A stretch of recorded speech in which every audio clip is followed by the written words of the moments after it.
Once upon a time, in the small town of Lublin, there lived a wise and renowned rabbi named the Chozeh of Lublin. He was a man of great wisdom and had many followers who came to him seeking guidance and advice. One day, a wealthy merchant came to the Chozeh of Lublin seeking his help.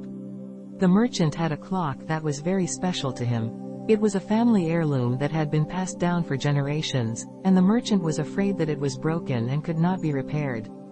The Chozeh of Lublin examined the clock and found that it was indeed broken.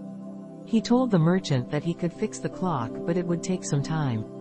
The merchant agreed to leave the clock with the Chozeh of Lublin and come back in a few weeks.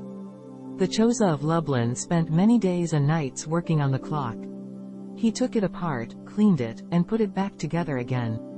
He tried many different things, but nothing seemed to work. Finally, he had an idea. He decided to add a small piece of metal to the clock. This piece of metal would make the clock work perfectly, but it would also make it different from any other clock in the world. The Chozeh of Lublin believed that this would make the clock even more special to the merchant. After many weeks of hard work, the Chozeh of Lublin was finally finished with the clock.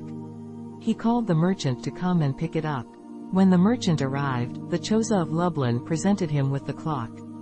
The merchant was amazed at how beautiful the clock looked. He wound it up and it began to tick perfectly.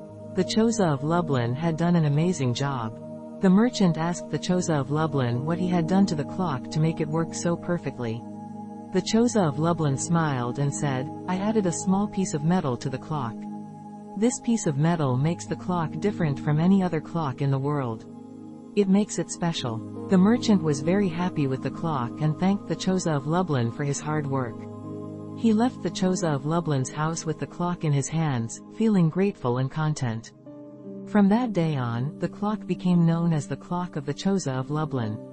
It was a symbol of the Chozeh of Lublin's wisdom and his ability to make something special out of something broken. The clock remained in the merchant's family for many generations, and it was always treasured as a valuable family heirloom.